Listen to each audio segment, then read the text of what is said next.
Yaon digdi ang ako Bicol Party List. Sa tuyang kasurog sa pag-asenso digdi sa tuyang distrito, lalo na sa Banwaaning Sangay. Kung sa indakulon po ining napagibo, lalo na sa tuyang flood control project na ginigibo mo niya, na bako lang flood control project, ginigibo namang Sangay Boulevard na makonektar pasiring sa Tagas Boulevard. So sa gabos po na yaon digdi, liwat sa ako Bicol Party List, dakulang pasasalamat po, dakulong kamong natabangan. Mga educational assistants, pati mga tabang sa ospital na makapaluwas ning mayong binabayadan sa tabang kang sa indong pondo na bigalokar para mandigdi sa Pag partido. nagboboto sa Ako Bicol Party List, binoboto taan sa tuyang sadil. Kadakol na maray na proyektong itinabang sa tuya digdi sa Partido District. Sa Tigaon pa po sana nakakuha kaming mga educational assistants. Hundreds po yan. Bako lang basta-basta pipirang estudyante ang natabangan kang Ako Bicol Party List. Nagkaigwangan po kaming mga water systems. Digdi po sa Banwaaning Goa, 100 million worth ang nakuha kang Goa Community College.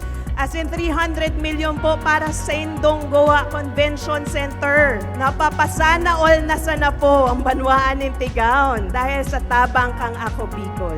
Mga proyekto na tinao sa Banwaaning Goa. So sa ngaran kang local government, salamat Ako Bicol. Sa iyo po ini ang nagtao sa tuya ning kagurugulping proyekto, programa sa Banwaaning Goa. Padabaon ninduan Ako Bicol. Tayo po ini ang mapadaba sa satuya. Bako sa nasaguwa ini nagtatabang. Bako sa na sa partido, sa bilog na Pilipinas.